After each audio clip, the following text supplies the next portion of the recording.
Hi. Today I wanted to do a brief video on Kamala Harris from the Your Life Blueprint perspective. So we want to take a look at her blueprint. There's 8 areas of life.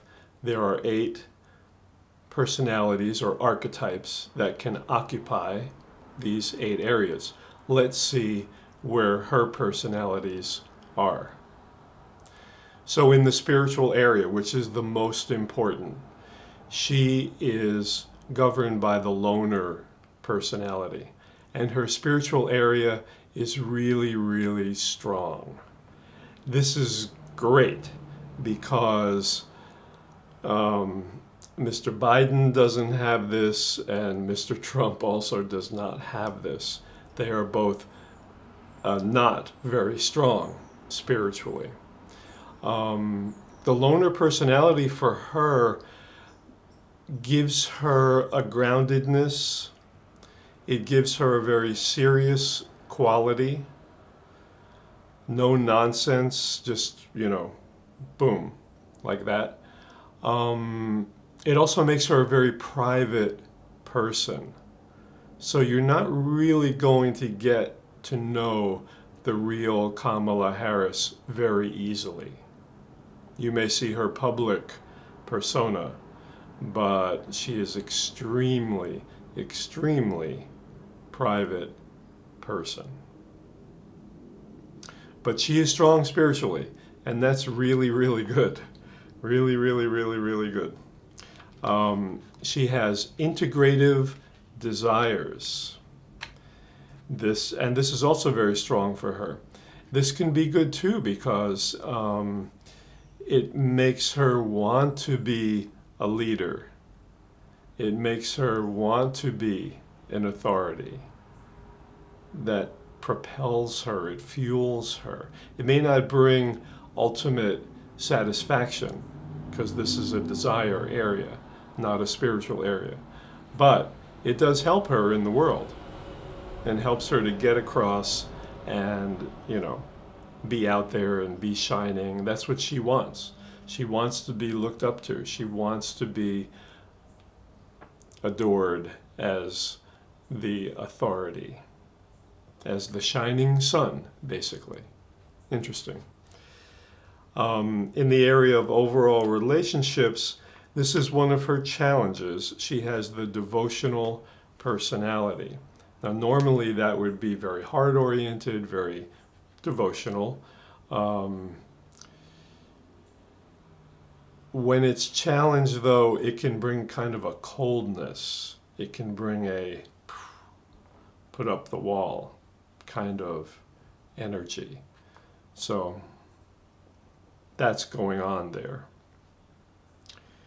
In her career, she is the giver. This is also another challenging area. She does have a, fair amount of challenges in her blueprint, but her strong spiritual, again, can really help to overcome that and drag those other areas along, strengthen them.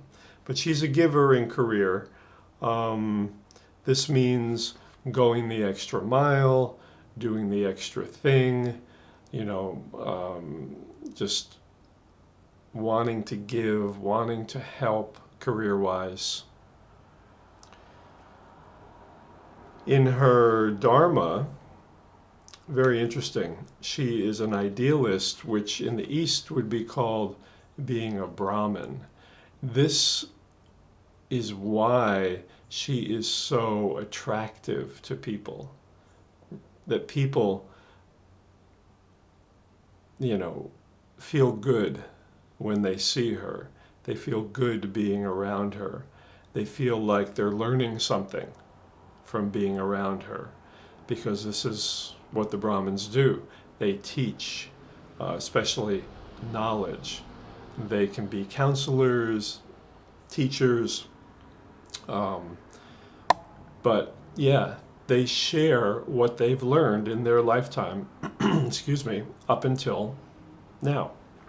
That's their responsibility to the world, to share, to give, to help in that kind of way. They uplift people. People feel better from being around them. This is one reason why she's so popular. In her creative play area, she is governed by the warrior. This is a very challenging area for her. So, coupled with her, kind of stoic spiritual thing and a bit of the coldness in relationships, and even those integrative solar kind of desires, right? This is a person who is pretty much all work and no play. She needs to play a little bit. She needs to find that avenue where she can relax, she can do something for herself rather than work, be out there all the time. This is a major challenge for her.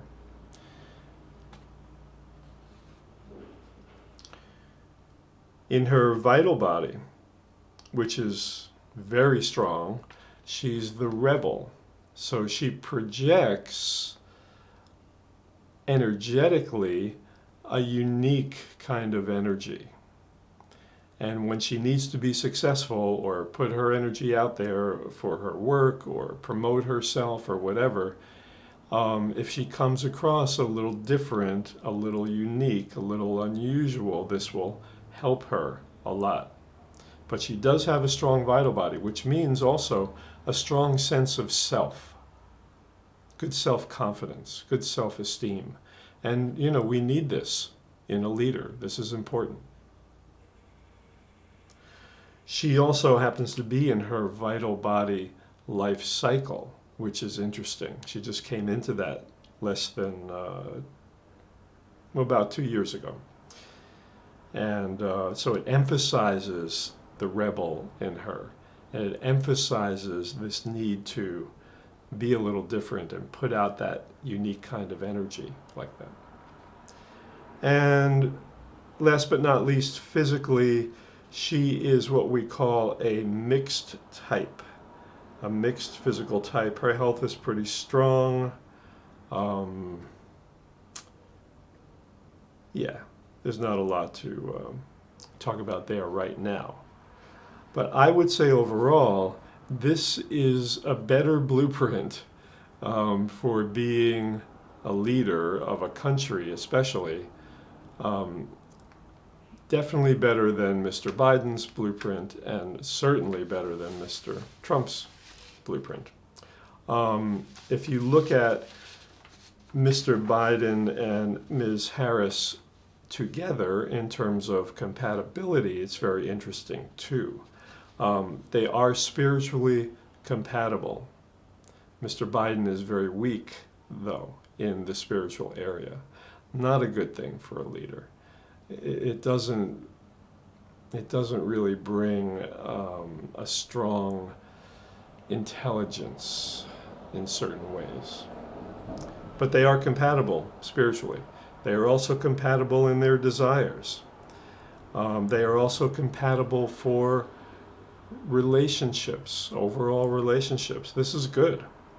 Unfortunately, they are not compatible in terms of working together. Their careers are not compatible. So they may, scrape up against each other in this area. And this could be a little problematic, being that they are, or they might be working together. They are compatible for creative play, for creativity. They are compatible dharmically, although their dharmas are very different, very, very different. Mr. Biden is a loner, and she is an idealist, a Brahmin. Almost two extremes going on there, but they do okay together. Their vital bodies are not so compatible. Their physical bodies are compatible. So, yeah, interesting. I think she has much more the blueprint of a leader. And if they win, this will probably be demonstrated.